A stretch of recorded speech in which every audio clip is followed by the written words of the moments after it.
The Renaissance.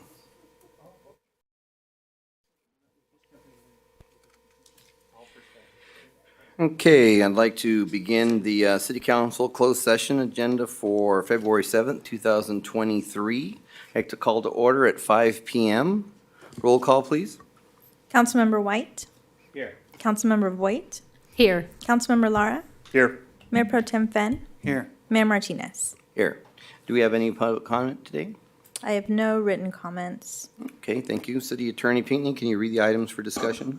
Yes, the council will meet in closed session. Item B1, conference with labor negotiators pursuant to Government Code Section 54957.6. Item B2, conference with legal counsel regarding existing litigation, and this is the Illapatafe cases pursuant to Government Code Section 54956.9D1.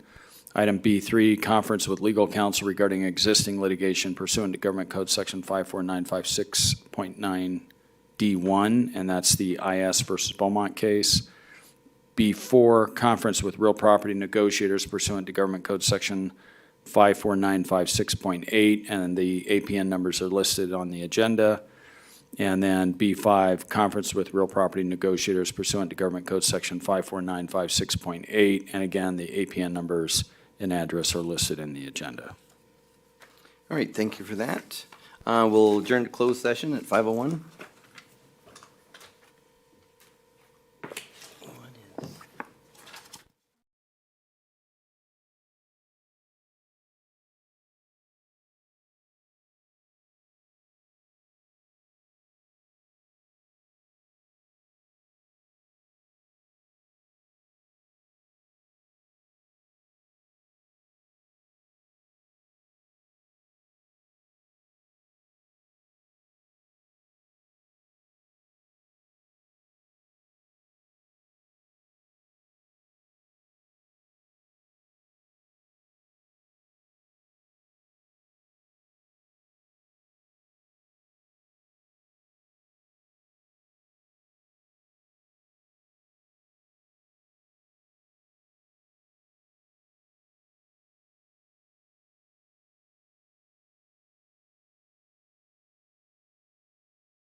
Okay, we're returning from closed session.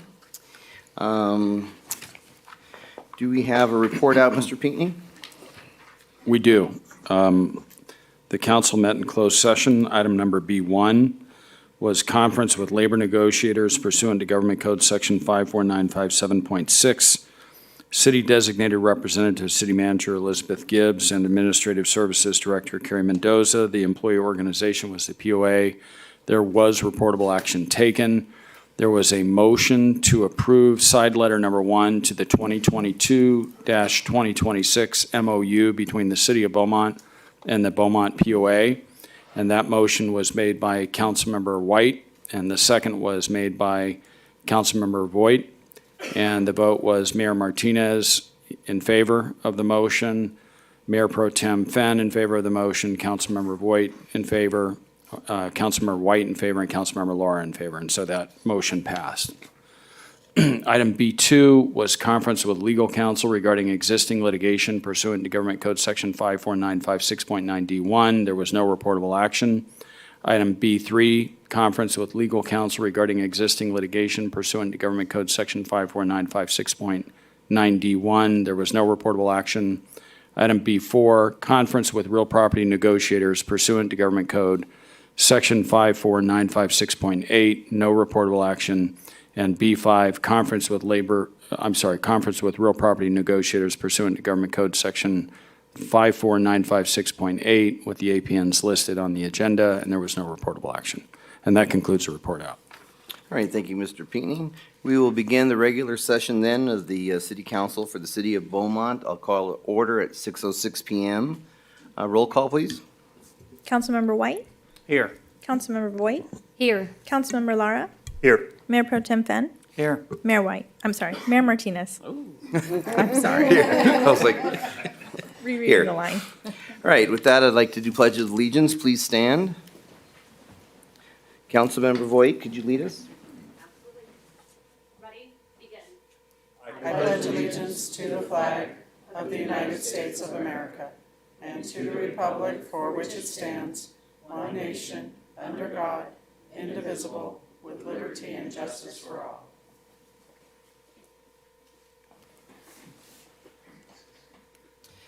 Okay, I'm asking council members if we have any conflict of interest disclosures, requests for excused absences, or adjustments to the agenda. Okay, seeing not, we'll go to item E, announcements, recognition, proclamations. Item E1, the recognition of Riverside County Flood Control. City Manager Gibbs or Mr. Hart? Okay, Mr. Hart. Hi, good evening, Mayor and Council. So in July of 2020, the Apple Fire burned over 33,000 acres, and just a few short months later, the El Dorado Fire burned over 22,000 acres, leaving the downstream communities vulnerable to mud flow and debris runoff. Riverside County Flood Control has been instrumental in assisting the city of Beaumont in protecting the community against property life, loss, and which would be due from increased mud flow, increased runoff, from the burn scar areas. They have gone above and beyond in their support, worked tirelessly around the clock. They've offered additional staff, additional resources, and the city sincerely appreciates their responsiveness, their forward thinking, and their continued support. So on behalf of the city, we'd like to present this plaque as a sign of appreciation to the Riverside County Flood Control and Water Conservation District. And I'd like to introduce Mr. Jason Yulee, who is the General Manager for Riverside County Flood Control.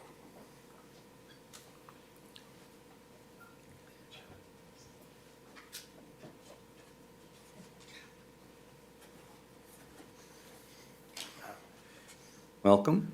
I'm going to set this back down over here for a second.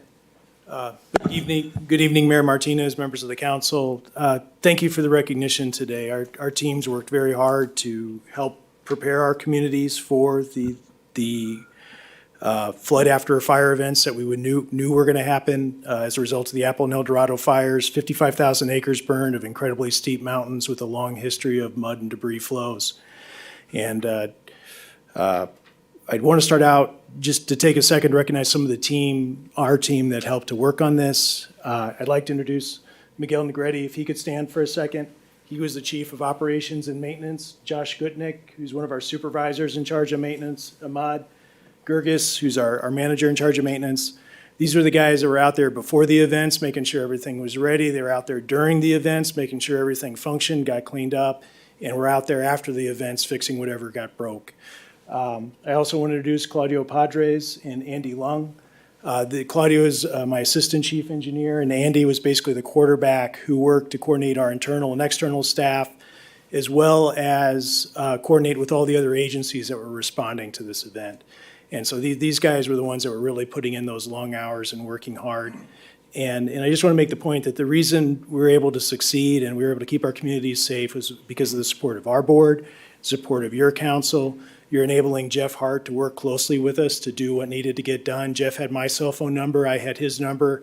He would call me before storms, during storms, after storms, just checking in with each other to make sure everything was working. Also want to recognize Officer Galetta with the Beaumont PD. He had my number too, and he'd call me all the time saying, "Hey, Jason, what's going on? What do I need to be ready for? Where do I need to be? I got a drone. Can I help you go take pictures of things?" And it turned out to be really handy. And so we had this really close working relationship with the city of Beaumont, as well as our other partners, Beaumont Cherry Valley Water District, the San Gorgonio Pass Water Agency, City of Banning, the Emergency Management Department at the county Transportation Department, Fire and Sheriff, all of these entities, the school districts, they all leaned in and focused on what do we need to do to keep our communities safe. And as a result of that, we were able to get stuff done, figure out the paperwork afterwards. And we ended up having about $3.5–4 million worth of damage to our facilities. But because they worked together, it was in our facilities, it wasn't in the community. And so I really love working in the past because we have such a strong working relationship with our sister agencies out here. And thank you for this recognition, and I look forward to continuing to work out with the past because you guys are such great partners with us. Thank you very much. Thank you for that. Thank you.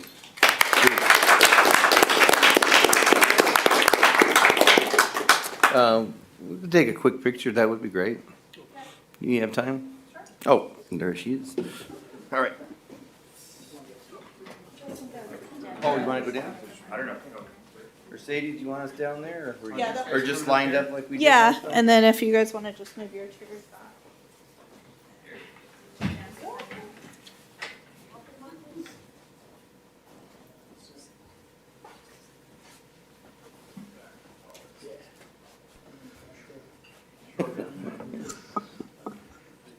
I can take it, yeah, of course. Okay, so, Julio, if you want to move just a little bit to the right, get all you in here. Okay, 1, 2, 3. Okay, and one more.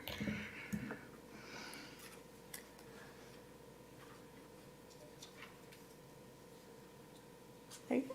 Thank you. Thank you. Thank you again, appreciate it. Thank you guys so much. Thank you.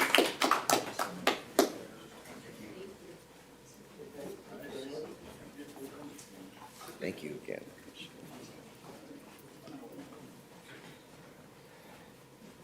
Okay, that brings us to item E2, the GFOA award presentation.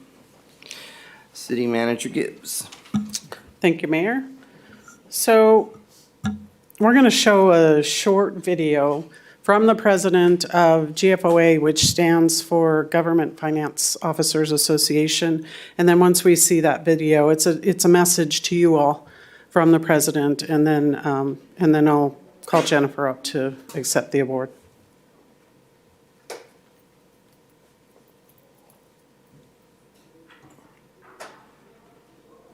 Greetings from the Government Finance Officers Association. I'm Chris Morrill, GFOA's Executive Director. It is my honor to announce that the City of Beaumont has received the Distinguished Budget Presentation Award.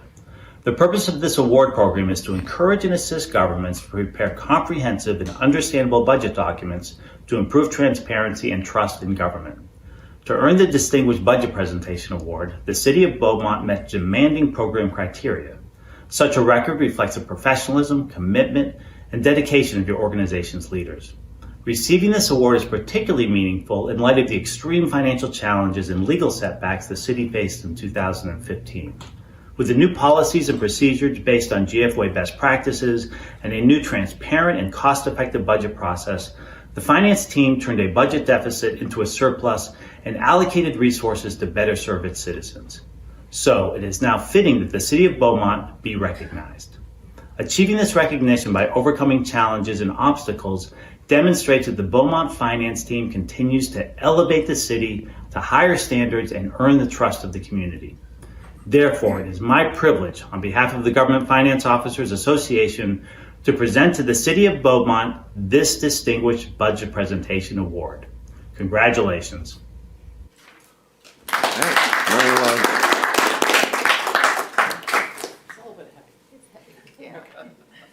So with that, I just want to add one more thing to what the executive director said. There's only 1,800 government agencies in the nation that get this award, and it's earned for 1 year, and that's it. And so in order to keep the award, you have to continue to earn it. And so, Jennifer, I'd like you to come up. Jennifer Eustace, our finance director. Jennifer and her team worked tirelessly last year to put the current budget together. And for those of you on council that were here in 2015, you know where we were and where we are today. And this is the first time in Beaumont's history that we have ever been awarded a financial aid organization's Transparency Award for Finance. So congratulations to all of you and Jennifer and her team. Job well done. Thank you. Honestly, it really does go to you because you all have really given a lot of support and guidance, so I thank you for that. And all city departments really have to put in a lot of work to create the budget. It's a lot of work, and so I thank everyone, and a special thanks to the finance team. I have Tara Ashton back there. She's our budget specialist, and Lisa Leach, the assistant finance director. So we have it. We've been talking about it, and there are special spots to continue this every year.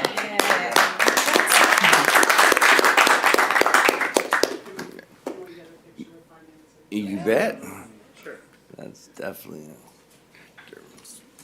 same setup. Same, yeah.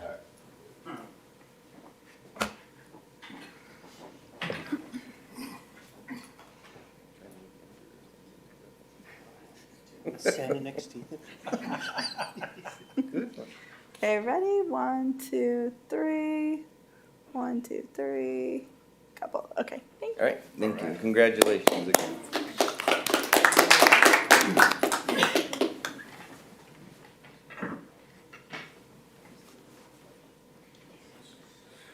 All right, and that brings us to item E3, the Career and Technical Education Month.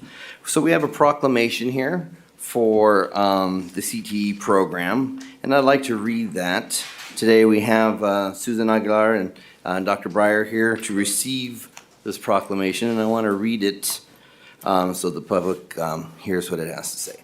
So whereas February 28, 2023, let me rephrase.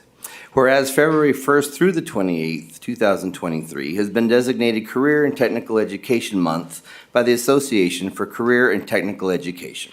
And whereas Career and Technical Education offers students the opportunity to gain the academic, technical, and employable skills necessary for true career readiness. And whereas students in career and technical education programs participate in authentic, meaningful experiences that improve the quality of their education and increase their engagement and achievement. And whereas career and technical education provides students with career exploration opportunities earlier in their educational experience, which enables them to make informed and beneficial decisions about their academic coursework and pursue established programs of study and career pathways. And whereas leaders from business and industry nationwide report increasing challenges related to addressing the skills gap and connecting qualified professionals with available careers in critical and growing CTE-related fields, including healthcare, energy, advanced manufacturing, cybersecurity, and informational technology. And whereas career and technical education provides and prepares students for these and other fulfilling careers by offering integrated programs of study that link secondary and post-secondary education and lead the attainment of industry-recognized credentials. And whereas career and technical education programs ensure that employers have access to a qualified and thriving workforce, ensuring America has a strong and competitive economy. Therefore, be it resolved on behalf of the City Council, do hereby proclaim the month of February 2023 as Career and Technical Education Month, proclaimed on this day, the 7th of February 2023. It's a little lengthy, but congratulations.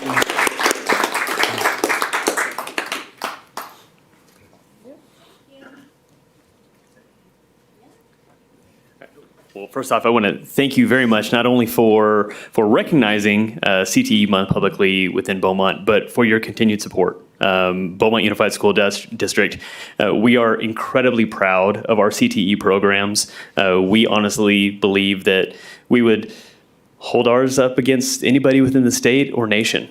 And we encourage anybody to come and visit us and to explore our career technical education pathways. We've had the opportunity, Dr. Brown, the Assistant Superintendent of Instruction and Support Services, and we've presented up and down the state, sharing our successes, and none of that's possible without the community support we have.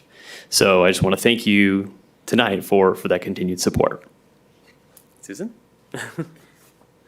Thank you. I just want to say thank you so much for making the time and for supporting our pathways and our district. Councilmember Lloyd White was there last week at our CTE showcase, so thank you so much for participating. And we look forward to more partnerships with you. And I do want to say, being at the high school, I do have students that have been in the program, and they say so many good things about what they're learning and what's going on. So I have that personal little bit of insight. And I want to thank you for all you do and what you continue to do. And I look forward to the program growing, as it has plenty of room to grow, and our school's growing as well. So thank you for that, and thank you from the students, because they're really enjoying the program and learning a lot. So thank you for that. I'd like to get a photo up here if you would. One more time.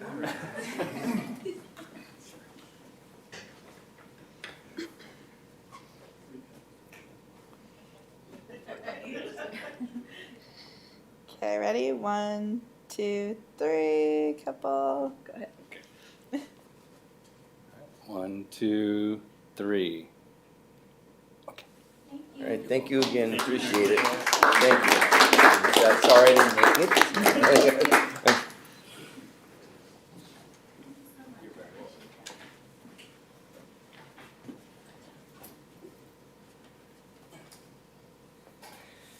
Okay, with that, that brings us to item F, the public comment period. Do we have public comments? Yes, sir.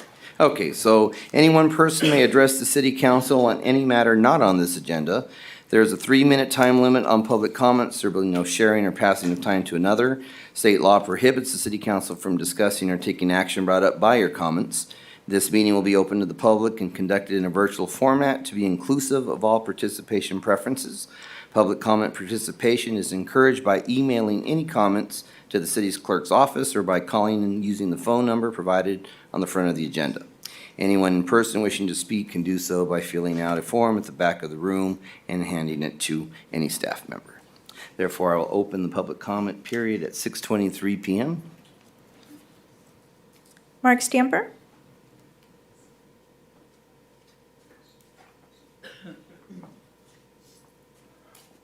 Good evening, Mayor and City Council. My name is Mark Stamper. I've been a resident here since August of '87. It's the best move that me and my family has ever made, in my humble little opinion. We have fallen in love with the town and the people here. We bought a house back in '87 up at Country Crossing for $74,000. I know those days are long gone. And, but anyway, I became a pastor back in 1990. Our first service was May of 1990. And I've been pastoring ever since for 33 years. I've had the opportunity of renting a number of facilities. This is one of the facilities that we rented on our journey here. And matter of fact, we used to pray in this room, have our church services over there, have the kids in here, kids over there. And it was a great time, and it's really helped us to get to know city staff and be a part of the community. Anyway, I had an opportunity to rent 500 Grace Avenue, which is the original City Hall. We were there for 7 years, and it helped us grow and touched a lot of people. And so last year, we felt it was time for us to move on. And so we ended up renting the Assembly of God building on Sunday evenings now. That's where we meet, and it's working out well for us. And I meant to do this before Christmas time, but anyway, we had a lot going on. And I just want to, in closing, read a proverb, chapter 11, verse 11. Through the blessing of the righteous, a city is exalted, but the mouth of the wicked, by the mouth of the wicked, it will be destroyed. And I just want you to know we support this city. We love this city, and it's been a big blessing for us. And so I'm here tonight to thank you very much for the past 7 years. And so I have 2 checks here, one for $2,500 for the K-9 unit. We support the police department. And another one for $2,500 to use at your discretion. So we just want to say thank you very much for allowing us to use your facilities. Thank you so much.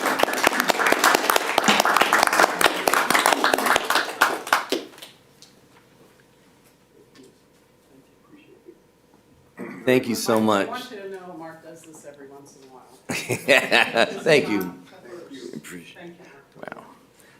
How gracious. Thank you so much. What a gracious move. Okay, continuing. I have no written comments. Rudy, do we have any callers on the line? I have one caller on the line. Okay, go ahead and send them through.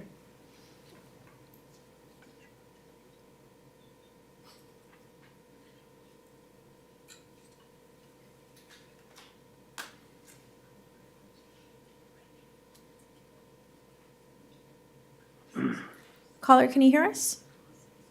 Yes. Okay, go right ahead. Yes, this is Ron Roy. Almost 2 years ago, I contacted the City Council and Planning Department and asked them to implement an active transportation plan for the city. I also requested that the council put on the agenda my proposal for a 47-mile-long active transportation route from Redlands to North Palm Springs called PassLink as part of the active transportation program. Nothing has been done.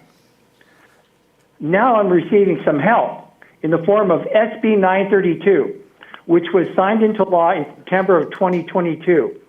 With the passage of SB 32, in my opinion, Beaumont is now out of compliance in failing to adopt an active transportation plan and seek grants to fund active transportation projects in the city. SB 932 is called the Plan for the Future Bill. And according to Cal Bike, the bill will accelerate the transition to green cities that not only reduce harmful greenhouse gas emissions, but also create safer and healthier communities. So here's some of the things that the law requires.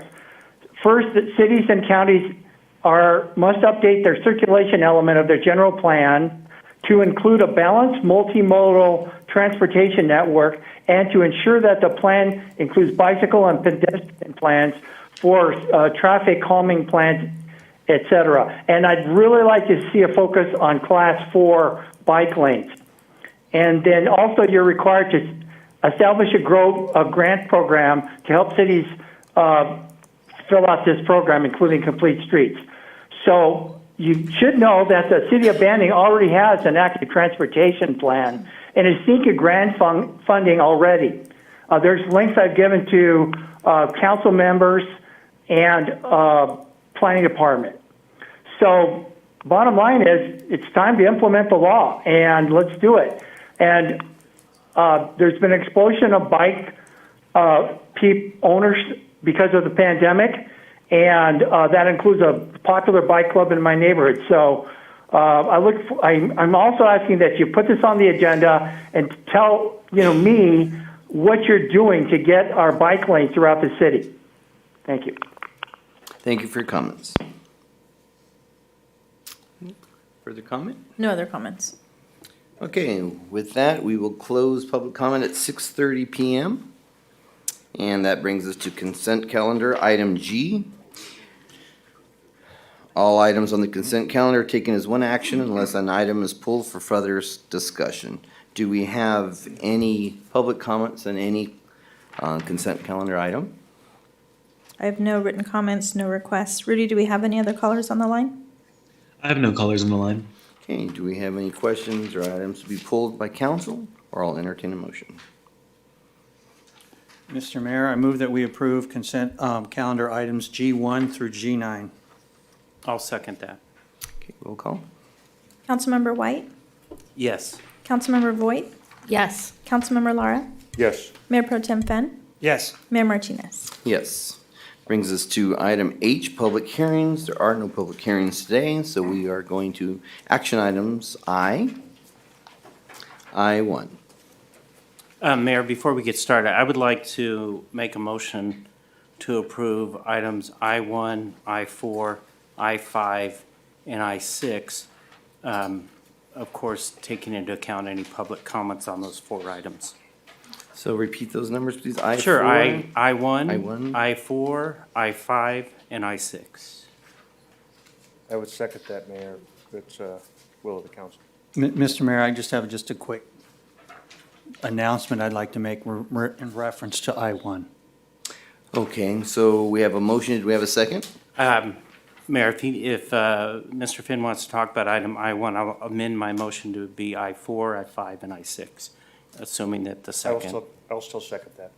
Okay, so we're moving to modified motion of I4, I5, and I6. We have a second, so we'll take roll call on that if there's no discussion on those items. So we can take a roll call on that. Councilmember White? Yes. Councilmember Voigt? Yes. Councilmember Lara? Yes. Mayor Pro Tem Fenn? Yes. Mayor Martinez? Yes. Okay, then, so that'll bring us to I1. So seeing that, we'll go ahead and, unless the council pleasures to forego a report, we'll go ahead and go through our normal procedure. I'd be okay to hear your question if. Okay, it's more of an announcement, I guess, a report with that. So as part of our Finance and Audit Committee, we have a CFD subcommittee. And one of the projects that we were working on in order to help the public better understand our CFD taxes is we, through the services of our hired GIS analysts, we were working on mapping out by parcel the CFD tax information for each home. And in an effort to do that, we use my home as an example where I know I have 3 CFD tax assigned. And so we're going through a kind of an intensive effort to put that information out on the website. And the goal for that is a homeowner could put in their address, find out exactly how much each CFD is on their home, find out the termination dates, and any payoff amounts as well. And one thing that was nice to see and learn through this is then as part of that Finance and Audit Committee, I sat on the RFP review for this. And with Spicer Consulting, they have a software program that's already layered in with our information that we can then use that, not have to go through any beta testing or anything like that with another company, nor do we have to use our GIS analysts and pull them away from their other duties to make this happen. And so we don't have to reinvent the wheel. That wheel already exists. And so with that, I wanted to share that information of behind the scenes of what we were doing, but then also then to offer my support in selecting Spicer Consulting to do this work for us. So that's all I had. Okay, so thank you for that. So first, are there comments for I1 from public? I have no, I'm sorry, hold on, let me check. No written comments. Rudy, do we have any callers on the line? I have no callers on the line. Okay, so seeing none, if council wishes to forego report, then I will entertain a motion. I would make a motion, but I'm not sure that Councilmember Voigt didn't want to speak. Okay. Okay, I will move to approve a three-year contract to Spicer Consulting effective February 7th, 2023, with a total not to exceed initial annual cost of $180,001 and an annual increase of 2% following fiscal year 23-24 for Community Facilities District Administration, Special Tax Consulting, and Annual Financial Reporting Services for the City of Beaumont. I'll second. Roll call? Councilmember White? Yes. Councilmember Voigt? Yes. Councilmember Lara? Yes. Mayor Pro Tem Fenn? Yes. Mayor Martinez? Yes. Okay, so that'll take us to item I2. So action item I2 is the fiscal year 2022, 2023 mid-year budget report. Looks like we will have a staff report from Ms. Eustachian. Yes, thank you, Mayor. Let me.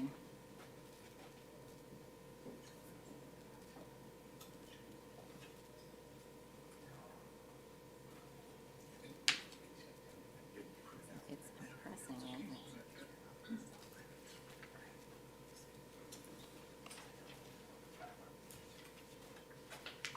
Sorry.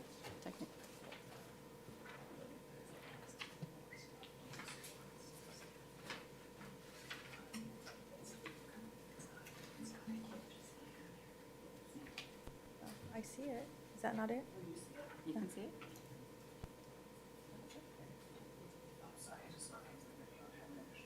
Well, how am I gonna switch? How am I gonna go through it? I can't get it. That's weird. I could do it from up here, I guess. What is showing on our screen?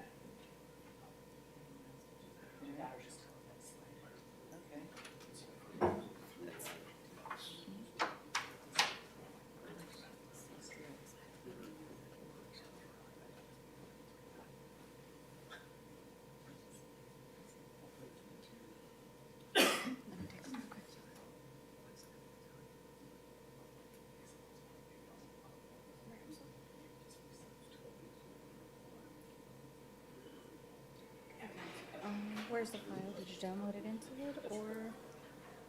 I go to 3, it's Jennifer also. I go to 3, but it's Jennifer also. Open file? Second one? No, but I mean, I'd go do it right now. Top one? Drag it down to, just don't remove the USB drive, and it should be fine. Then the council reports.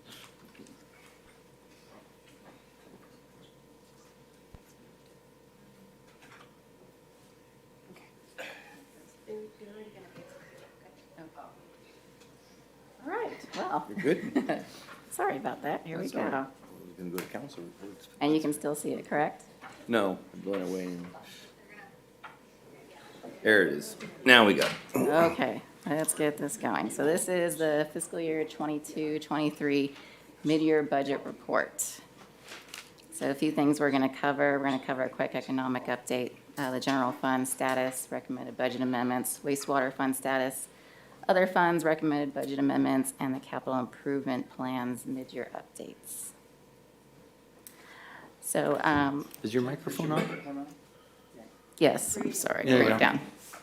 down. So according to HDL, they did a mid-year update on economic status, and for the national economy, GDP has functionally stagnated. So it's roughly the same level for quarter 3 22 as it was in quarter 4 of 21. But during that time, we had a sharp increase in prices, so we have inflation. So in response to inflation, Federal Reserve's rate hikes, we have interest rates that have shot up from their historical lows. U.S. economy is currently not in a recession, despite the lack of the overall GDP growth. They've added 4 million payroll jobs in 2022, and the U.S. employment rate remains well below 4%. Job openings rate is at 6.3%, which is well above pre-pandemic peak of 4.8%. Industrial production is at a record high. Manufacturing orders are still rising, and overall inventories remain low. For California, employers have struggled to hire workers and fill positions. We have a labor shortage.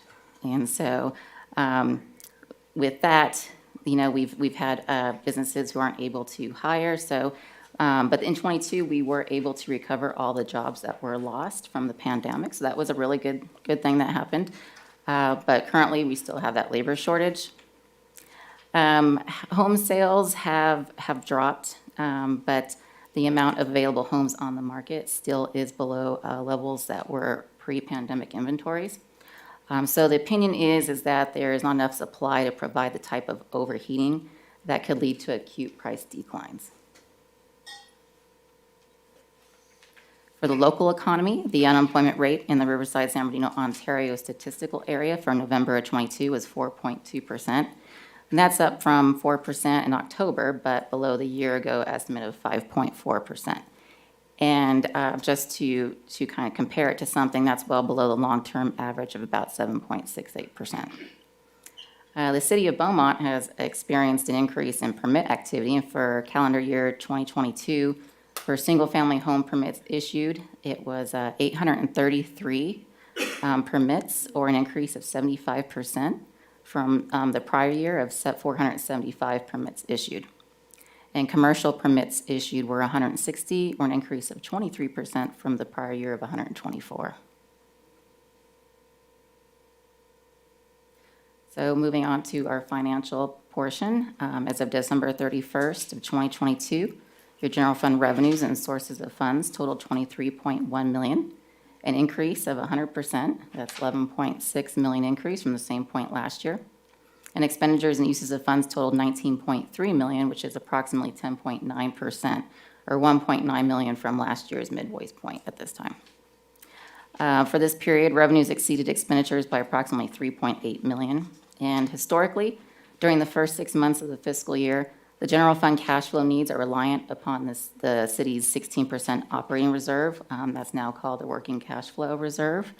But with the increase in sales tax and the fact that not all operating revenue was programmed to operating costs, the city hasn't had to rely on reserves for cash flows. That's not normal. Usually, you would have to wait for your revenues to catch up to your expenses.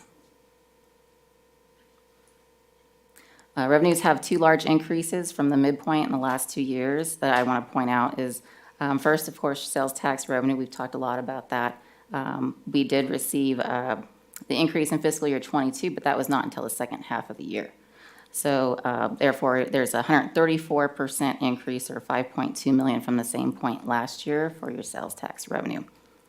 On your other revenue side, this is showing a large increase, and this is mostly due to an accounting reversal entry from prior year of $1.4 million.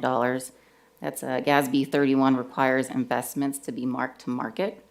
And so investments that have been purchased during extremely low interest rate environment lost market value, but you don't recognize that loss unless you sell securities before maturity. And so I don't necessarily agree with that GASB statement, but we have to do it, and so there's a reversal in there that causes that to go up. However, our interest income is up. It's at $325,000 at midpoint, which is well above our $40,000 budget. And then our other revenue also increased with the permit revenue activity, which was up 12%, or $253,000 compared to midpoint last year.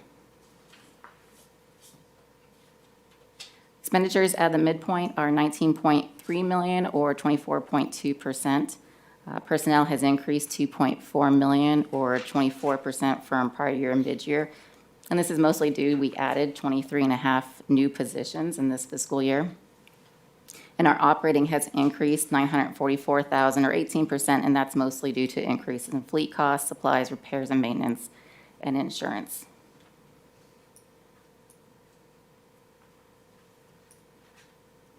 Revenues at the mid-year point are at 38% of budget.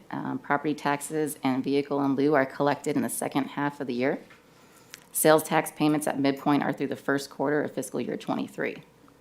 Expenditures are at 24% of budget, and in November, City Council approved to allocate one-time funds of $18.15 million to capital projects, and a lot of that money most of it has not been moved yet, so that's why it's not showing in those budget numbers. General fund revenues are projected to come in above budget by about 4.2 million, and that's mostly due to HDL projections of higher sales tax. And general fund expenditures are projected to have a savings of roughly 3.5 million. And this would result in a net amount above an estimated amount of 7.7 billion. So for general fund recommended budget adjustments, we have first the Parks and Grounds maintenance removes cypress trees from 6 streets. And that was not originally planned in the budget. So to keep the department whole, we're recommending to increase their department budget to cover those costs. With that, so that we have our current operating costs meeting our current operating revenues, we're recommending to increase the sales tax to match that amount, so you have a net of 0.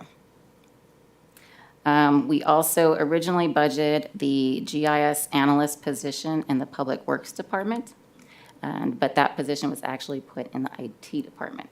So what we're recommending is we just move the budget with the person. So the budget is where the costs are actually occurring.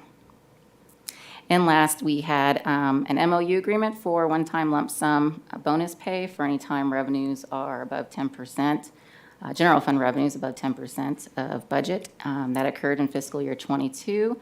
They verify that through audited financial statements. And so the budget amendment is for the payouts of that lump sum payment. And that would come from fund balance, because that's where the dollars are sitting for that. Before I move on to wastewater, are there any questions? Yes, Mayor, I have a question, request. Can you go back to that last slide? And can you, either you or the city manager, expand upon the bonus and how that worked out and why this is the first time we've done something like this. So I think it's important that people understand what we did there and why. Thank you, Mayor. So as part of the labor relations and negotiations, City Council negotiated a one-time lump sum bonus to employees at the rate of 2.5% if revenue actuals exceeded 10% of revenue projections, which it did. And so each employee received a one-time lump sum bonus this past month. And that was part of a 5-year contract, correct? Correct. Which is the first time we've ever done anything like a 5-year contract before. Exactly. We've never had a 5-year contract, nor have we ever had a bonus of any type like that. Okay, and this is something that will happen every year that we meet that benchmark, correct? 10% over the budget? Yeah, Yes. if it's 10% over budget. Yeah. Okay. Yeah. And I do want to point out, too, that included in that budget adjustment is a transfer out to wastewater fund and to the transit fund, and that is to cover those costs and those specific funds for those employees. Okay, great. Because those are restricted funds, and so the general fund covered those bonuses for those restricted funds. Okay, great. Thank you. Thank you, Mayor. Any other questions right now? All right, you can continue. Okay, so wastewater fund. Wastewater revenues and sources of funds totaled 4.4 million, an increase of 19% or 663,000 from the same point last year. Wastewater billing is billed in arrears, and this number reflects 2 of 6 billings. So not exactly halfway for revenues. Expenses and uses of funds totaled 6.3 million, which is approximately 7% or 412,000 from last year's midway point. And as you can see in the graph, unlike the general fund, wastewater relies on reserves to cover costs until the revenues catch up to the expenses. And wastewater revenues are at 34% of budget, and expenses are at 46% at mid-year. But again, the revenues are collected in arrears, so you got 2 out of 6 billings that are included in that. Wastewater revenue is projected to come in above budget by approximately 326,000. That's mostly due to increase in investment revenue and sewer service charge fees. And expenses are currently projected to come in below budget by approximately 94,000. Chemical contracts are negotiated on a quarterly basis, so if those costs continue to increase, which we'll be monitoring that, we might have to come back for a third quarter budget amendment, but we're we'll be looking at that as the quarterly costs come up. And this is the budget amendments recommended for wastewater. And again, this is for the lump sum bonus that we just talked about. So this is money coming into the wastewater fund to cover those payments to the employees. And were there any wastewater questions before I continue?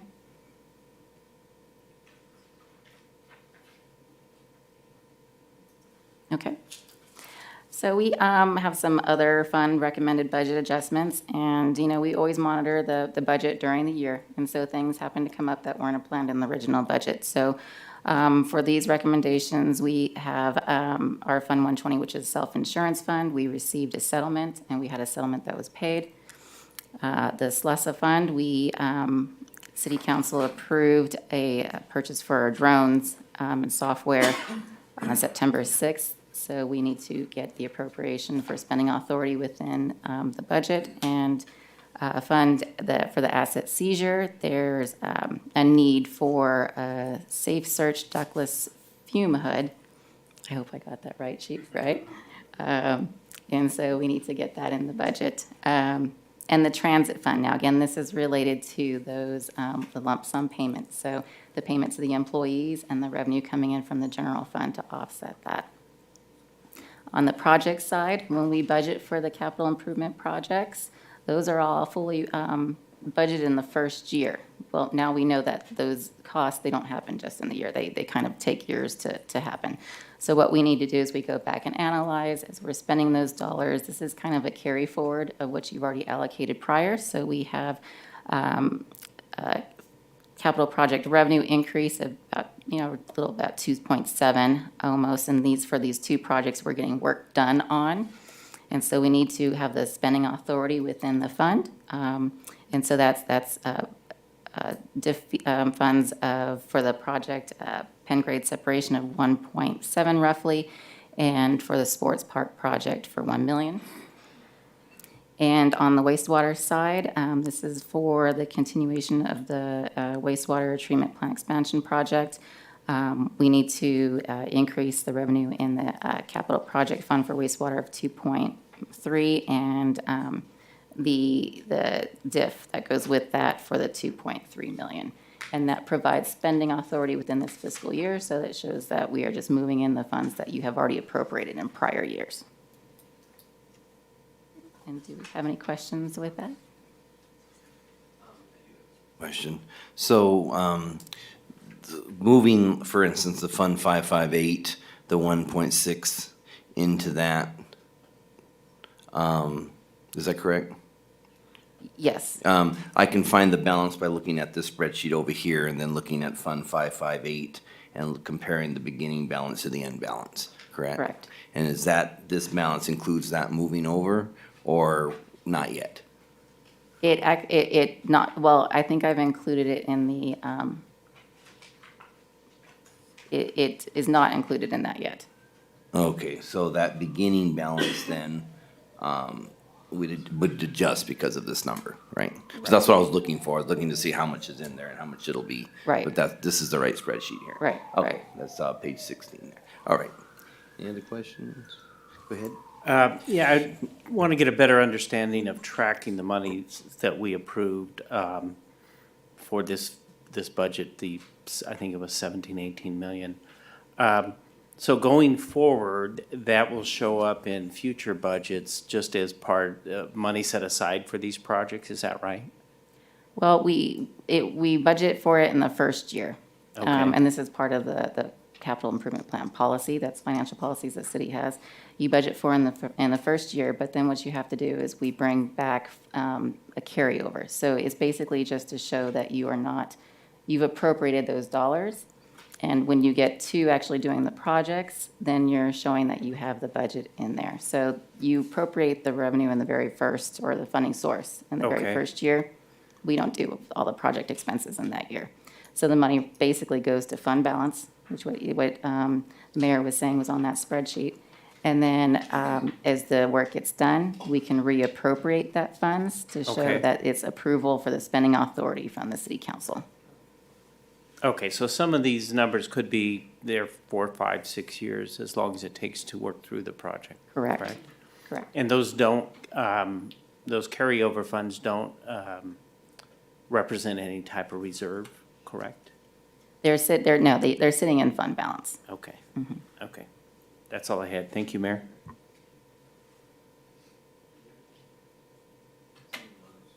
Okay. So now I'm going to refer to the draft CIP schedules, and in the staff report, there's a lot of capital improvement projects that we are recommending to essentially consolidate.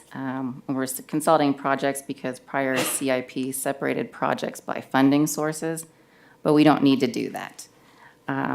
And so we're combining like projects and programming money to projects that council has provided direction that they are a priority. So listed within your staff report and also within the documented draft CIP items, you'll have a list of all the projects that we are recommending to close and to reprogram funding for. I would like to point out that on project P16, Shadow Creek Park Playground Rehab, we had put the new budget would be $300,000, and that it will actually, we need it to be about $450,000. So what we're going to do is you're seeing the CIP draft documents this evening, and we will be bringing this back for a public hearing at the next council meeting. So just getting council's direction on, number one, if they're okay with consolidating these projects, and then moving forward with the draft documents as they are presented tonight.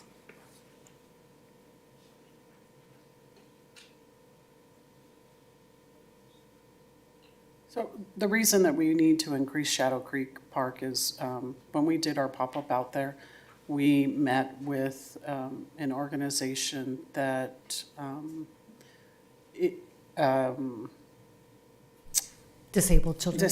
Yeah, they're mobility impaired, and one of their requests was, it's great to build a playground that has inclusivity for wheelchairs and things like that, but if they have no way of getting to the playground, what's the point?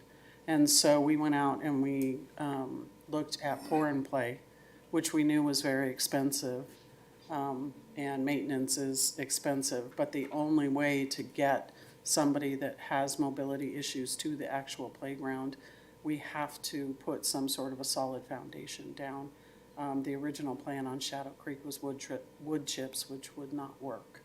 So Doug went out and got some quotes, and the quotes came in at about $125,000 for pour and play. And so that's why Jennifer mentioned that Shadow Creek is going to be bumped up when we get to the public hearing. Mayor, if I could. Please. I did attend that park pop-up that we had there, and spoke with some of the members that were there from that community that voiced that concern, and I do think that it was heard for sure. She stated, I couldn't go through the wood chips, definitely not. I could maybe go through the rubber. The rubber tires are worse, the wood chips are better, but really I'm going to have to carry the children in order to get there. So I do think it's a great recommendation. Is that basically pour in place the cement you're going to, is that what we're talking about? It's a cement foundation with a rubber top. Okay. So Some of our harder. parks do have them. If you've seen, they're not in good condition. Mountain View Park in Sundance has it. It needs to be replaced, and we'll be coming back with that. But a lot of the agencies, in my opinion, are going to wood chips because you can shoot the chips in, and it's faster and cheaper, but it does limit the mobility of the participants. Okay, Mr. Lara? Yeah, on that pour and play, I know the maintenance issues with it and what the sun does to it. Would synthetic turf give us the same type of access, or is that not something they can use? Because it is a little bit, obviously it's a lot better than wood chips, but not the same surface as pour and play. I'm going to ask Doug to come up because I don't want to misspeak, but I believe synthetic turf is probably more expensive. Okay, that's the other question. Okay. But we'll have Doug confirm that. Yeah, I think it would probably be a little bit more expensive, but I don't know at this point if the synthetic turf is an approved ADA surfacing, safety surfacing, not the ADA. I think you can get on it ADA-wise, but I do believe it doesn't meet some of the safety standards from some of the fall zones and some of the higher things. And so the inclusive playground does have some higher elements, and so there's a like that sponginess factor that it has to have for a drop ratio and everything. So I don't think it would qualify if it was the turf, synthetic turf. Thank you. Mhm.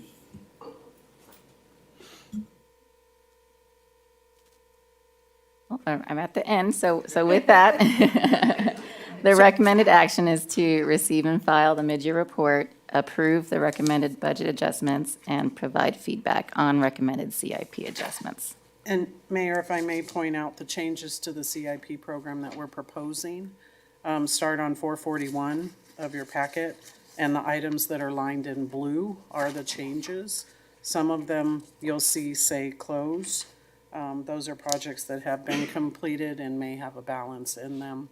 And so we're going to reprogram that money to another project. Another like project, I should say. Okay, so, okay, with that, then let's go to public comment and see if we have public comments on this. Yes, sir, we do. Okay, so I'll open public comments at 7:01 PM.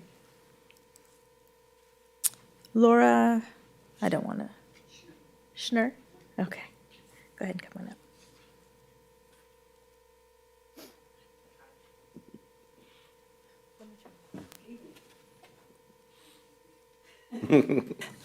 My daughters.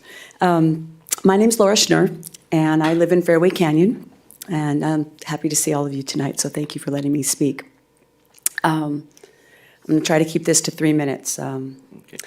My comments. I'm here to support a specific item in the budget that you are reviewing, specifically the capital improvement projects for the parks and the reallocation. I've had some wonderful conversations with Mr. Story and with Mrs. Gibbs about Nicholas Paw Park specifically. And the reason why I'm here tonight is because I wanted you to hear my voice and my input on the parks, because there's a lot of voices that may not represent the entire community. I'm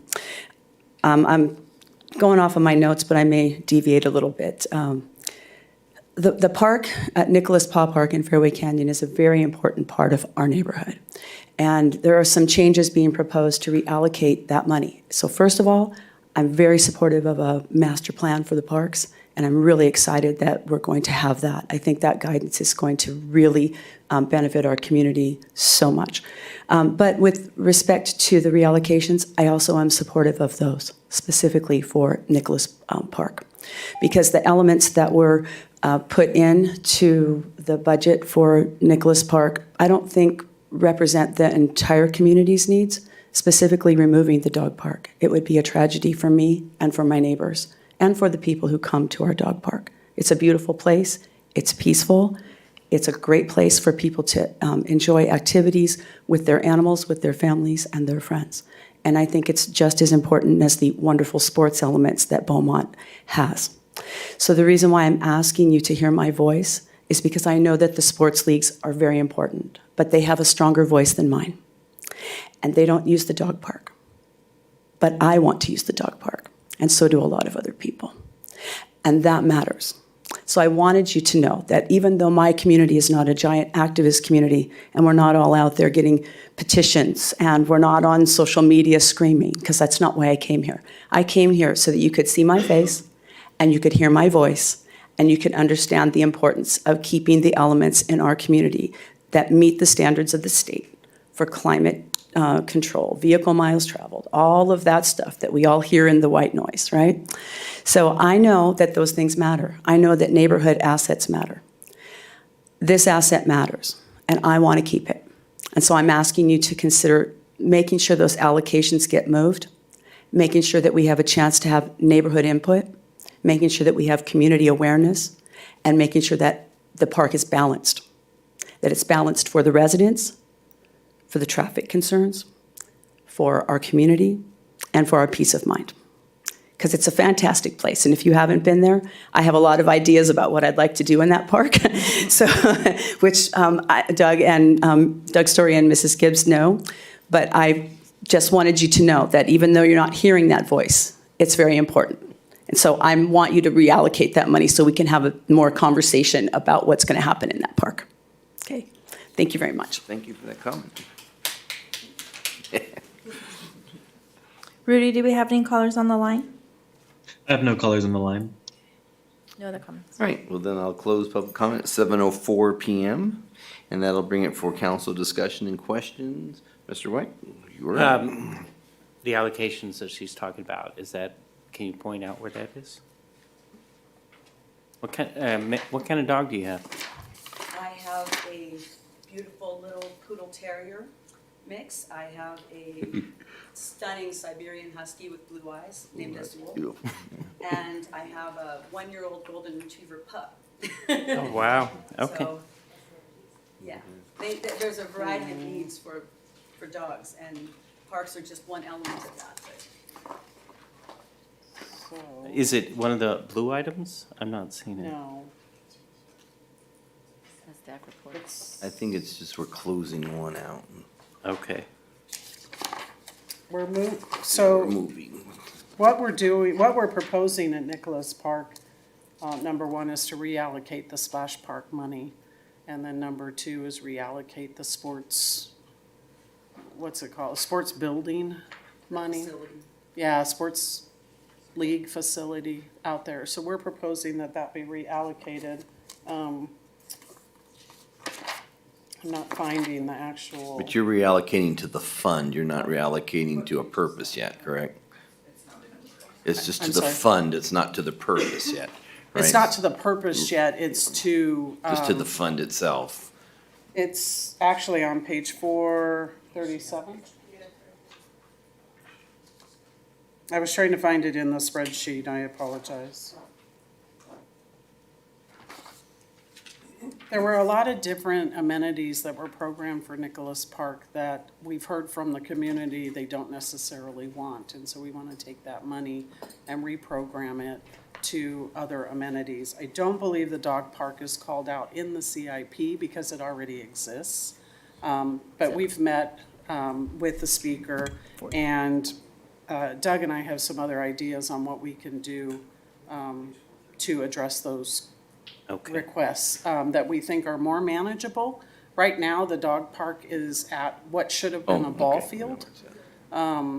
There's no irrigation, it's all weeds, things like that. So we do, through the conversations, we do have some ideas that we would like to bring to council. But as far as the dog park funding, it's not here tonight. We're reallocating some of that other money, though. Okay, I just wanted to let you know that probably since a year after that park was open, we have been talking about going back to the community because the developer decided what would go into that park, and we're in the middle of a drought, and they decided, made certain decisions based on that. I mean, we're still in the middle of a drought. We're always in a drought, but Forever drought. yeah. But we did, I think there's a consensus on this council that we go to the community to find out what they want and what they need. We do have a lot of sports fields needs throughout the city, and we're hoping to work that into Nicholas Park. But just want to let you know that we will be going to the community to get the input on that. Okay. Okay. Unless anyone wanted to correct me on that? Okay. That we were at,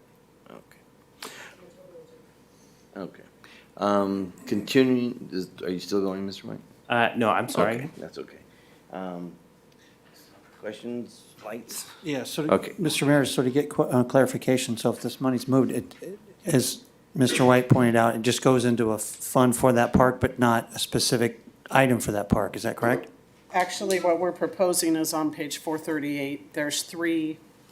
There's three projects, Project P03, P07, and P08, that we are proposing, and it'll come back at the public hearing, that we close those three projects and we move the remaining funds over to P05, which is an existing project And what it will do, it will add more money to P05, for field and lighting and field expansion. So a skate park was proposed, a splash park was proposed, and why can't I think of the building? The sports building was proposed. And so what we want to do is close those out, take all that money and put it over to expansion and lighting. There is talk about a football field out there, and that's been in discussions for 4 or 5 years. Since we're on that park, we have a well out there, don't we? Doesn't the city have a well where we could use that for? It's east of the park. Okay. Kind of in the area that's not really parkland. Okay. All right, thank you. So I got a quick question on the climate action plan on the 350. So according to this one, it makes it look like it just popped up and we need to have 350 set aside for that. But we talked about the climate action plan already. So it wasn't budgeted and now we need to move the money? Because it made it sound like we didn't budget, now we need to pull money over.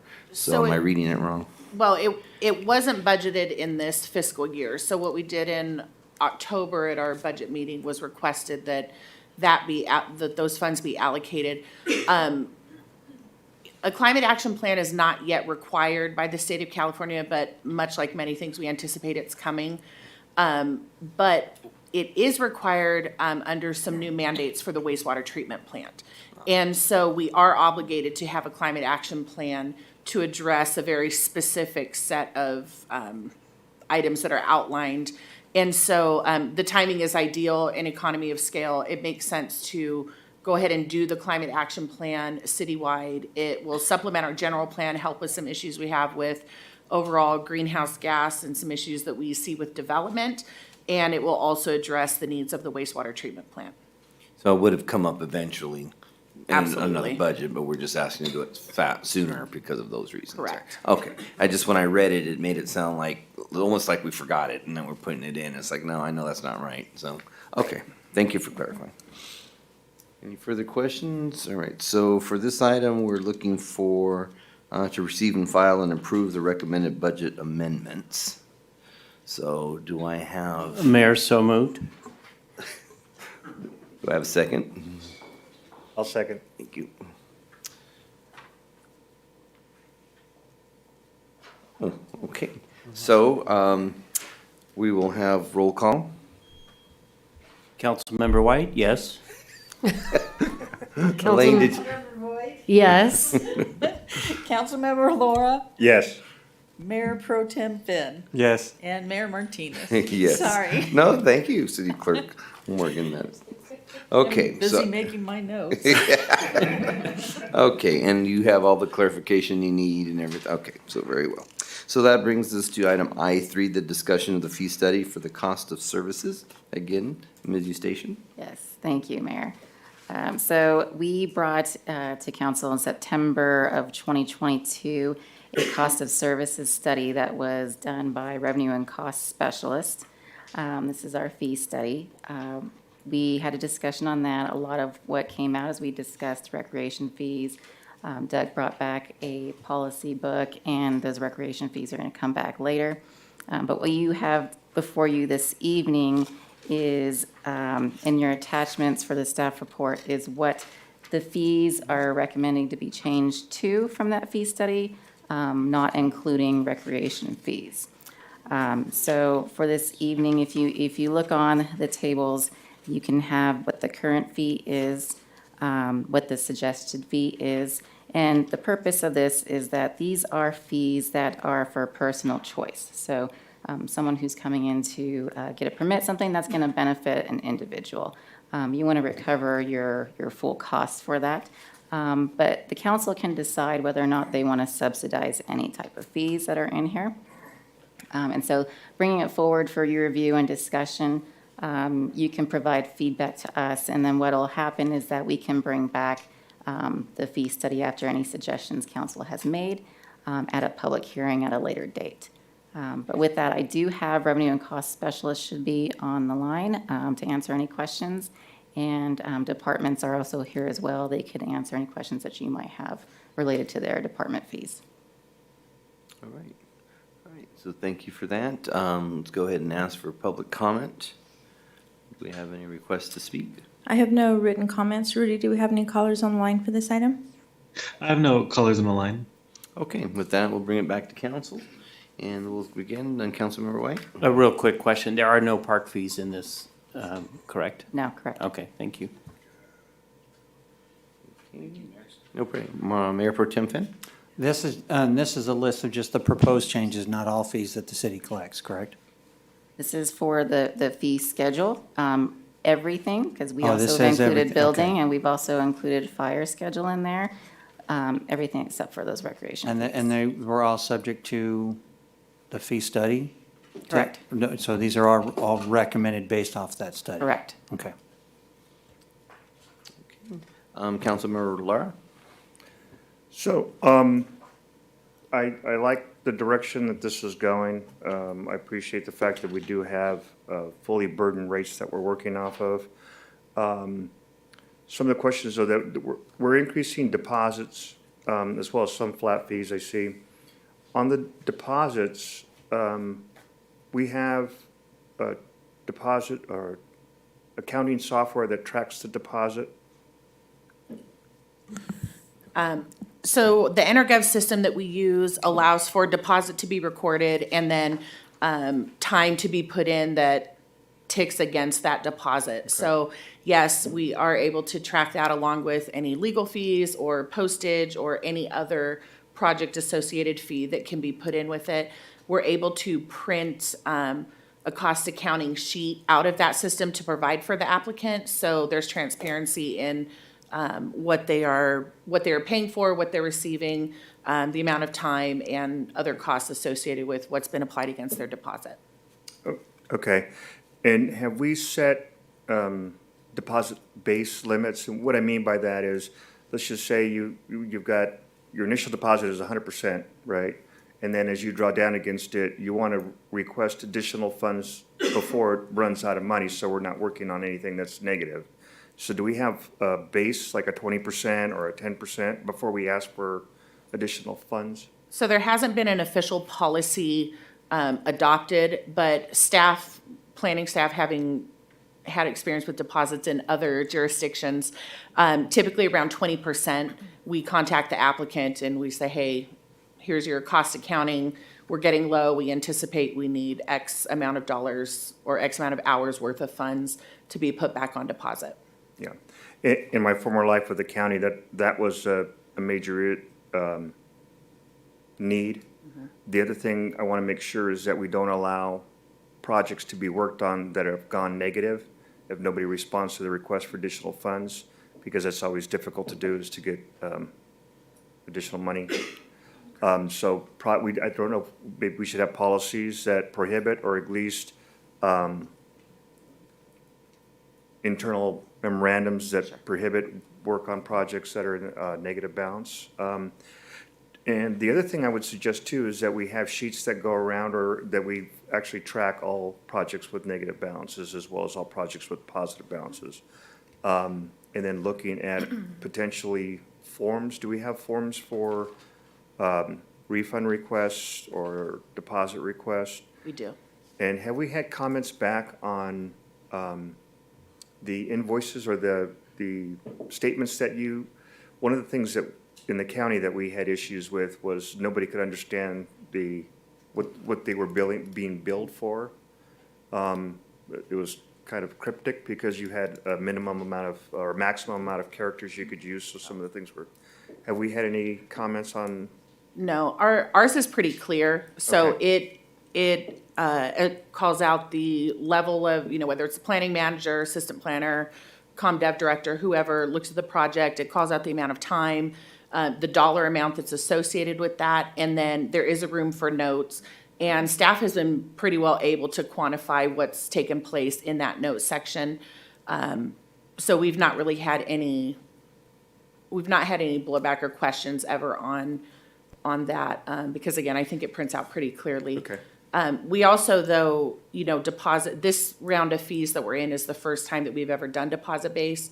And so, just over the last 2 or 3 years, we've really started having projects with deposits. And so we're still, I know it sounds like a long time, but we're still fine tuning the process as well with, as we go through these projects that run over several years, making tweaks and how we track and log and communicate with the applicants as well. And I think that's great. It is a long, ongoing process. I think I was working on deposits for 20 years and still fine tuning it. So, the other thing I would request is that you also have, or suggest, I should say, that you have maximum time spent so that when you look at a timesheet, you kind of understand this is within the realm or this is within the, say for, all I can relate to primarily is inspections, right? So roof deck inspection is typically an hour, and so if you see 2 hours pop up on it, it sends a red flag. That way you're not trying to explain to a customer at the close of a project what has occurred. So just suggestions, more than willing to help in any way that I can, but I do like the direction that this is going. I think cost recovery is a key issue for any city or county. So thanks for the time that was spent on this, and I appreciate your responses. Okay, thank you. Councilmember White? Oh, you turned it up. Well, just real quick, do we need a policy for some of the things that, or something that Mr. Lar just brought up? That would be at council's discretion. I mean, it can't hurt to have it. I will say, I can speak for the planning end. Our planning manager is extremely cognizant of what's on deposit and when projects come in, what's been paid, and we do not work on projects until money has been received, because understanding that's theoretically a gift of public funds. So we do take that seriously, but having a policy in place can only help. Yeah, Mr. Lar raised a lot of good points, and I think to get that kind of input in something that is codified, I think would be important. Is that something you would like the Financial and Audit Committee to work on? I was thinking that. Yeah, I was thinking about that. Yeah. Good idea. Thank you, Mayor. All right. So one of the things I've noticed on the report, of course, is the amount that the city's subsidizing. I mean, we're looking at a $1.1 million that we subsidize fees, which is an extraordinary amount of money. However, saying that, trying to get that fair share between the residents and commercial and so forth is difficult. But as I looked through some of the fees, a few of them kind of popped up that I was a little concerned on, looking at the general residents and how it could affect them. And I don't want to nitpick through all of them, but I do have a couple of questions on just a few of them. So, and I do thank the report and the study for coming out, because if we were to adopt them all, was it a $700,000 that we're recovering? Yeah, it's an extraordinary amount that we're losing. Couple of questions though.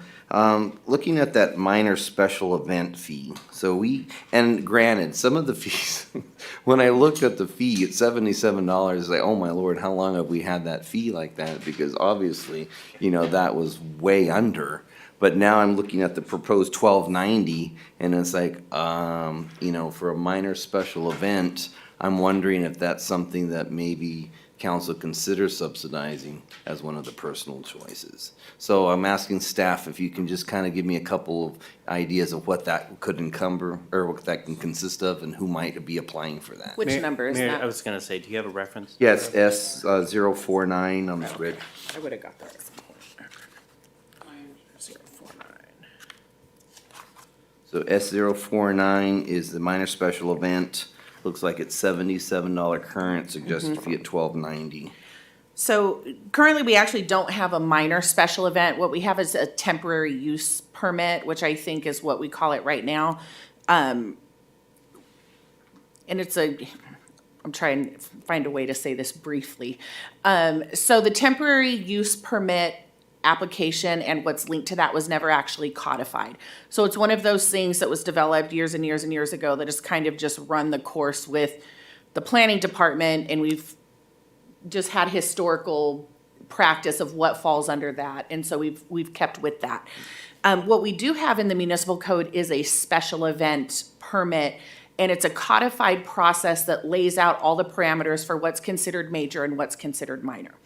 And so staff feels that that is the best way to go, instead of having a temporary use permit that's just sort of been a made up, not a made up, but a informal process that we've gone through. We have something codified that would meet the needs of both temporary or minor events and then larger scale major special events.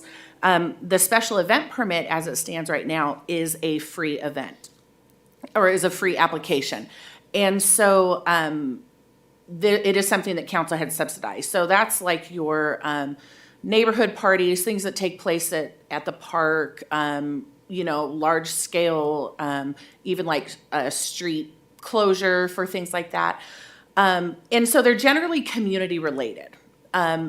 Unfortunately, with those, staff does spend an extraordinary amount of time working on those, and not just planning staff. It's in the S049, you can see we have PD that works on it, Public Works that works on it. It goes through the DRC.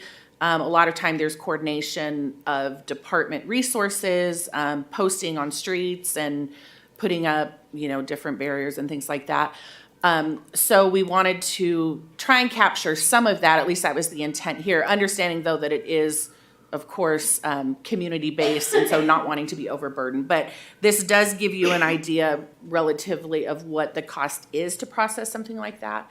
So those fees, those events that you just mentioned, neighborhood party, that would be the minor special event. Yeah, minor, I believe, is under, I want to say under 500 people. I don't have the code in front of me, but I believe it's somewhere in that neighborhood.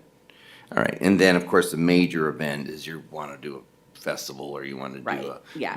something like that. Yeah, there's several parameters, but it's population and it's other types of, I shouldn't say population, it's attendees, and then other types of parameters that are set. So roughly, what do you currently see or predict perhaps that would fall under this category in requests per year? 100 of them per year? No, I mean, well, so it's been a little slower since COVID, honestly. Right. Pre-COVID, we processed a ton because it was every neighborhood, that strung up lights, every block party, any event that was taking place at the park, any request for a street closure, neighborhood parks, any HOA that does an event at any of their facilities fills out one of these because, again, it gets routed to all the departments. So public safety in particular knows, hey, there's a gathering at this place. If you're going in, be aware that, this is what's happening. So that's the whole point of bringing this up, is because those are the ones that will continue to use this process. And 1290 to me is just way too steep for that. Now I understand, but looking at some of the other places we might be, getting that loss, that leakage, I guess you can say, is okay. But I have a hard time with the 1290 for those type of community events. And I think if the council wants to consider a subsidy, I think that would be somewhere to look at. Because again, we're trying to be community related, and I just can hear HOAs and people coming in now for $12.90 for a small event. To me, I can't buy it. Right. So, I'd like to hear a number from you. I mean, $500 to me would be something that I would think perhaps would be reasonable. And that would put the difference that we'd have to subsidize. But at some point, if you're gonna subsidize field fees and stuff like that, then I think we have to make sure that we're. I would almost be more inclined to not have a fee for the application, but maybe have the cost recovery be associated with the relative departments that might provide the service. So, for example, if someone is requesting to have a food fest downtown, right? There may be some staff time associated with posting street closure notices, with setting up barricades. There may be requests for police service that would be, required to be present for security purposes, or you know, setting up or closing down or reopening the street or something like that. And this fee does capture some of the review part, but it doesn't necessarily capture all of the time that goes into it. So I guess I could go back and revisit with the planning manager and with Public Works Director, and Community Services. Those are the Public Works and Community Services are the two that really take the brunt of the staff time and the work that goes into the actual event. Is there any way to go back and look at the code to see perhaps if we can modify that in a way to create another category? Or I guess it's kind of late now because the fee's already been put in place, but, you know, and I want to make sure the public knows up front what they're paying. So I don't want them to come in and say, well, it could be this depending on our time. You know, that doesn't sound reasonable to me. So they should be able to come in and say, okay, what's the fee? I want to put up blah, blah, blah, blah. And you say, well, that's going to be a minor, so that's going to be this. And, you know, if you want to go back and calculate what number you think's more reasonable, I mean, that's okay with me. But I just know that $12.90 for a community event to have a little Saturday get together in your HOA and stuff. I know there's time involved with PD and so forth, but I think we really have to pick where we want to subsidize them. If I were just looking at this, the planning manager fee in there associated is the highest, and that's because we're essentially the clearinghouse and coordinator for all of the activities, all of the comments, all of the communication with the applicant. And if you remove that, that does get you down closer to that $500 threshold. You're right. Could I ask a quick question on this? If you have comments on this. Yeah, so when they pay $12.90 per an application, if some of the other costs that you talked about go up over $12.90, are they responsible for paying the difference? So this is a flat fee, so when we did the cost allocation with, RCS, they ask us about how much time, and they ask every other department about how much time do you spend processing these types of applications. So that's where this number comes from. This would be a flat fee, not a deposit, so we wouldn't go back and ask for more money regardless of what the fee was set at, because it's not deposit based. Can you do a flat fee that is a deposit and have them earn back their deposit by not taking the amount of time? And in other words, if a group says, you know, we will put up the signs ourselves, we'll police police meaning clean up the area afterwards, and earn their part of their deposit back. I don't know if there's a way to do that with fees, but. Well, and that's a very good point, because I can tell you that the Fairway Canyon HOA traditionally does these types of special events. It's all on HOA property, it's at their clubhouse, so other than staff reviewing the packet and saying, yes, okay, there's not much staff time involved in that. That's just one example. Excuse me. I did want to point out that this started many years ago because there were block parties and nobody knew about them, or the city didn't know about them, and then the PD was called out. And so we started this process to invite people to let us know when they were going to be doing certain things so that we were aware of it before and could be proactive instead of reactive. And I think it's just kind of evolved over time. So, all right, let's continue comments. Councilmember Laura? And then Yeah. This is not the same process, though, that our food trucks use, is that correct? No, that's correct. This is separate from, food trucks have their own permit process that they go through. So, and I understand what Mayor Martinez is saying, and I agree, but you mentioned planning manager, which gives me a concern because of the amount of work that the planning manager already has. So I guess, is there a way to simplify these projects, kind of like what you did with the FOG application, is to kind of simplify it and make it as staff time efficient as possible, and then maybe come back with, and maybe it'll fit the $500, but having our planning manager spend time processing these and not getting any funds on top of that is gonna be kind of brutal as well. So, I mean, if we can simplify the process, so maybe you take the planning manager out of it, maybe it could be handled by another staff member playing aid or playing tech or whatever that is. I don't know, I'm just throwing ideas out there. No, I think it's great. That's what I meant. I just didn't say it that way. When I said change the code, I meant modify the application, so thank you. Because I know we did it somewhere. Right. We had talked about making it easier process, more streamlined for staff. Right. So that it is less time. So And thank you. it I is a meant- cumbersome application for the applicant as well. It's another one of those 6, 7, 8-page Yeah. applications. So what we can do is we can go back and look at the code and see what the code requires. We can take a look at the application and see if there's a way to streamline it, at least for the minor, if not for the major, and then we can bring back some sort of recommendation. I would appreciate that. And the other thing too is, I also see is, and I've seen it just with the with DRC agenda that was just sent out, some of the exhibits you get have a lot to be desired.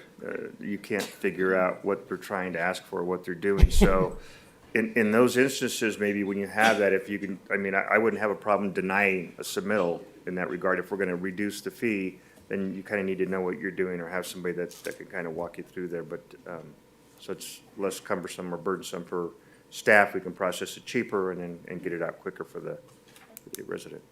Councilmember Voight has a comment? Yeah, I currently live in the Sundance area in an HOA, and so one thing I would think maybe we could look at is maybe volume of attendees. So I know we have like I think I heard a 500 cap and then 1,000. I would say that some of these HOAs, you're getting 100.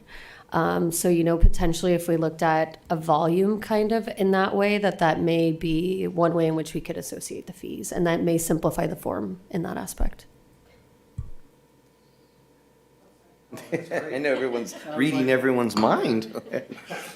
Great. All right. So do we have any more input on that portion there, which was the minor? You have direction enough for that one. Okay, so now going back to the total picture here. Do we have any more comments or suggestions on the whole study itself? And we're good? All right, so it's review and make recommendations to the fee schedule. We've made those recommendations for that one in particular. Any others we're concerned about before we move on? Mayor? Yes. Just one more, and my apologies. Stockpile permits, sometimes those things can go on for eons. And with the water quality management requirements, I was thinking maybe you might want to think about making it deposit based, because you've got to go out and inspect those. You need to make sure that those piles are covered. And that stuff kind of just deteriorates if it's not managed properly. So, and maybe I would suggest time limits on those, 180-day with one extension, because again, they can be a nuisance after a couple of years. That's all I have, Mayor. Thank you. I do have a silly question. What's bingo remote? On here it says bingo remote going from $50 to $465, and I don't know what that means. That's S 132. Because there was the bingo caller, which was cheap, and then there's bingo remote. So it's like you're hiring someone to do it over the.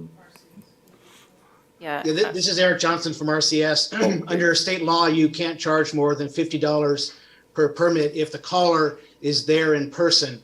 If it's a remote caller game where the caller is in different place, excuse me, and there's multiple bingo games that person's calling, you can charge the full cost for that. Oh, okay. And so that's why the distinction. Oh, thank you. Okay, I just didn't want to get called from VFW. Their bingo rates are going up. All right, thank you. I appreciate that. Okay, any other concerns in any other areas? Mayor, we have 0 remote licenses. Yeah, and I figured we probably Small would. groups. Sitting with their callers there. I thought so. Thank you, Chief. Okay, well, if we don't have any other, then does staff have what they need? Okay, then with that, we will continue on. So there's no need for action on that other than direction. So that pulls us to item J, legislative updates and discussion. Mayor, if I could interrupt, we had a caller call in and stated that he wanted to speak on item I-4 after it had been approved Okay. all in one motion. Can I just check to see if we have that caller on the line? Are they still there? Oh, you're gonna check. Please do. That's Rudy, all do we I'll- still have a caller on the line? Yes, I have the caller on the line. Did you want to take public Yeah, comment we for can that? entertain that, even though, Okay. we One voted, I'll still hear comment. So for I-4, we'll open that comment period for them at 7:39 PM.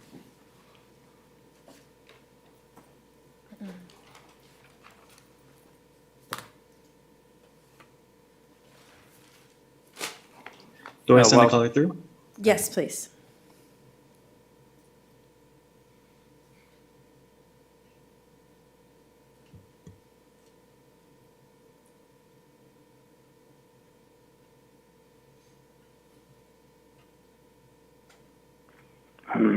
Caller, can you hear us? Yes, Go right ahead. thank you. Yes, this is Ron Roy again, and a theme for me tonight is to get the active transportation and program. Let's get the bike lanes in the city.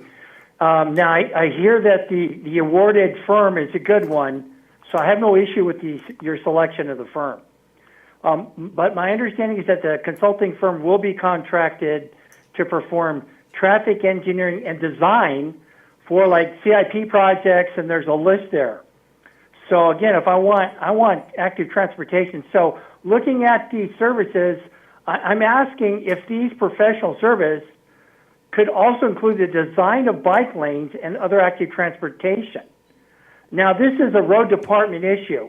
I'm going to continually bring up active transportation equals Public Works Department of Beaumont. So they're going to be in the conversation. Now, I believe the firm has experience in actually designing Class 4 bike lanes. Good for them. So I'd like them to do the same for Beaumont. I'm also requesting that their contract includes applying for grants and seeking out other funding for active transportation. Now, I know that RCTC, for example, has a large reach over transportation funding. But with active transportation, there's also other funding sources. So there's nobody's got a grant person for active transportation. And maybe this consulting firm, I'm asking you look at them and consider that their scope of services includes seeking out grants and getting funding for the bike lanes. And that's it for now. All right. Thank you, Mr. Roy. Okay, we'll close comment at 7:41. All right, so that brought us to J, legislative update. Mayor, before we go to Jay, I'd like to talk about a point of order. Sort of get some feedback from legal. We're moving, in all the agencies that I represent or sit on, we're all moving away from Zoom. And I think before we were doing these remote meetings, we didn't have the caller on the line as much. But I think it's important if the rest of the council agrees, that we continue to have that accessibility. However, one thing about before we were doing remote calls, if you were here in person and you wanted to speak on an item, you were required to put in a speaker's form before the item came up. And so then when we have the situation we did tonight where we decide to move forward on a few items to provide more time for the other items that we wanted to focus on, are we required to go backwards to someone? I mean, do you know if that comment was in before we started addressing I-1? I think it may be a timing issue because we did public comment with him for, items not on the agenda? And then we had to disconnect the call for him to be able to call back to put in another request for I-4 before it was motioned. That may have been a timing issue. So I don't want to discount. No, and I'm not speaking about this one particular, but I'm speaking going forward. If a speaker wants to come in after an item has been decided and didn't give us forewarning that they wanted to speak on that item, what are we required, how much are we required to accommodate a late comment. Now, I understand in this case it may have been different, but if at that point, when you had the caller on the line for the public comment period, couldn't the caller have said, I also want to speak about I-4? And if they had, then we would not have moved forward with that motion on I-4 if we knew someone wanted to speak on it. So I'm just wondering, in the new era of these remote meetings that we're actually moving away from, what are our obligations for accommodation on remote comments like that? So the city of Beaumont has moved away from remote meetings. These meetings are not conducted remotely, but as an accommodation to the public for convenience sake, you do allow members of the public and also consultants to attend by phone. So we're not conducting the meeting remotely anymore under the prior rules. So under the hypothetical that you posed, where somebody comes in after the public comment on an item, let's say is closed, you don't have an obligation to reopen it. It's really in your discretion as a council whether you want to reopen it and let the person be heard or not. And when you say it's in our discretion, it's in the mayor's discretion at this point? That's correct? Okay. And to clarify, so the council knows and the public knows how I conduct that. So if there is an item that we have not discussed or nor had a report by staff and we've done a vote, then I will entertain opening it if someone comes in later. But if we entertain the discussion and we had public comment and we voted and we've closed it, then I won't open it. So Okay. that, I did it because of the fact that we didn't have a staff report and we didn't have that whole process that we usually have. So if we've already made a decision on an item and we passed or turned it down, and the caller comes in, will you be reopening? Is there any situation where you would No. reopen that item? after No, you've not already at all. decided? I'm just giving public fair due of their voice. That's all I'm doing. So they have a right to speak, and again, if we had went by that in that process, then I think they have a right to come back and comment. I won't open it again. Okay, and my concern is that we get we get disjointed, bogged down, backing up, and, someone comes in during legislative or council reports and wants to speak about an item that we've already decided on. I just wanted to know what our expectations were going forward. No, So- I'll always err on the side of the public for their comments. So if there's someone that wants to come in and give a comment, then I'll err in that direction, but without, of course, entertaining the whole idea of opening up something again. I think that's undue. Okay, thank you. Right. Okay, so that brings us to Jay for the legislative update. Thank you, Mayor. Briefly, there are a couple of bills that have been introduced that we're keeping an eye on, both of them transportation related. One of them related to transportation planning, AB6, and then AB7 that has to do with transportation funding of projects. And that one's a little more serious because it's proposing to eliminate funding for any single occupancy vehicle capacity building and focus only on capacity for HOV and other EV type vehicles. So we'll be keeping an eye on that. There are a number of bills that have come up under the public safety, but I know Chief's not reporting tonight, but at some point we'll get an update from him on Cal Chiefs and the public safety bills that we're looking at for this cycle. On the agenda is, for discussion tonight, is initiative number 21-0042A1.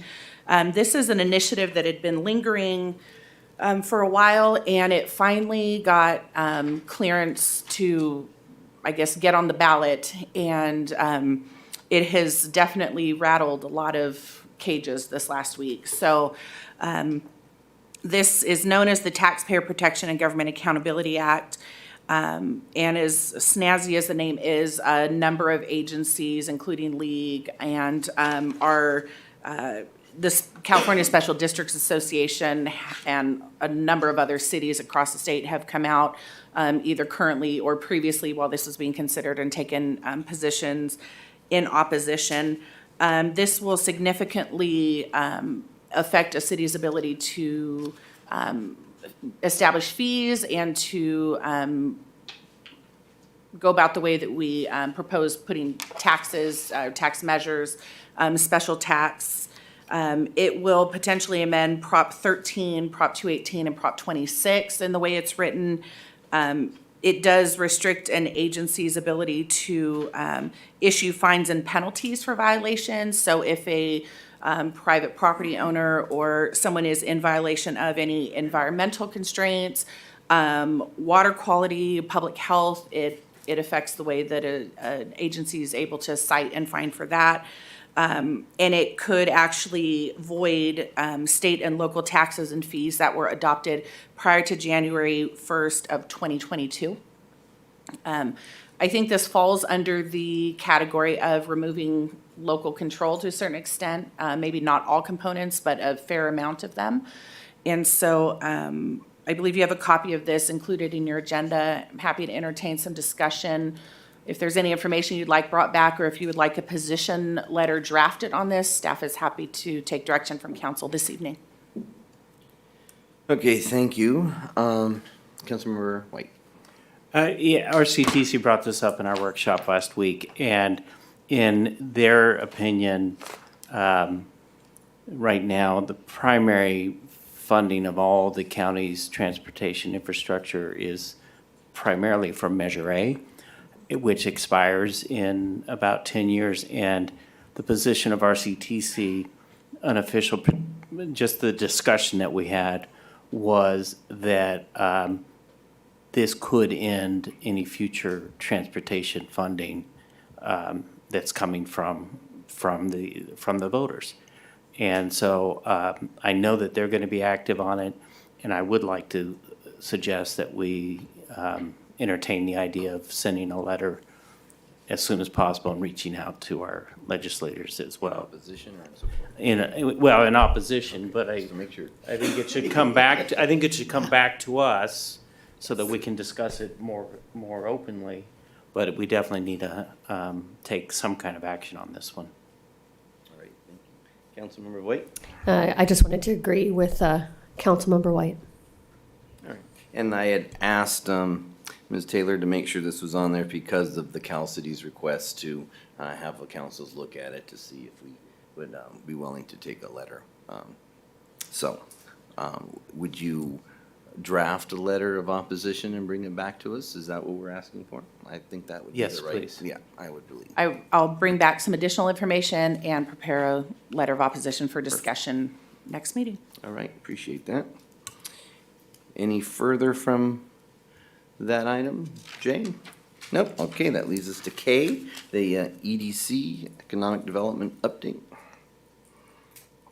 Good evening, Mayor, Council. Quick update for you tonight. We're just looking forward to our EDC meeting, which is going to be tomorrow on February the 8th at 4 o'clock in the afternoon. We're looking at reorganization on that committee and showcasing some of the downtown business incentive programs that we've been coming up with since council approved them in December. So we're getting very, very close to launch on those, and we want to showcase those to the EDC first. And that concludes my report. Thank you. Excellent. Comments? Just a real quick comment. I just want to make sure everyone is aware that our city manager and deputy city manager said that they would perform karaoke if we got out here by 8 o'clock. So I believe it was by dinner. Not sing karaoke.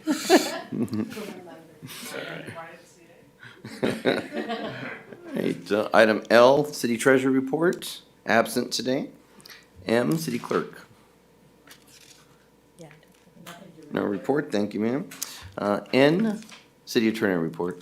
Yes, just briefly, some of the matters that we've been working on for the city include the Il Patafe cases, both in state court and federal court. I won't go into detail on that, given that this evening we were able to meet in closed session for a status report on that case. And then also, a lingering matter is the AIG case. AIG was the theft and dishonesty policy provider to the city during the time period that the prior issues occurred. And a claim was made under that policy. We're working on getting it finalized. We don't have a signed agreement yet, but we're working on it. And then the James Gregg case, that case is now fully settled. and resolved. And so that'll come off the list of future reports. And then also IS versus the City of Beaumont, the city's been dismissed in that case. And then Reeves versus the City of Beaumont. We're defending this matter on behalf of the city, and we have a motion to dismiss pending in that case. And then Sandoval versus the City of Beaumont, we're working on a possible resolution of that matter.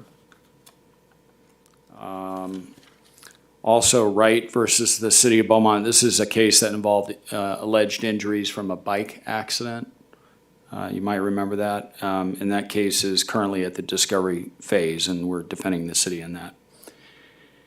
And then the Norman versus the City of Beaumont, this is a case that was filed almost a year ago, but the plaintiff did not serve the complaint in that case until recently, until last week.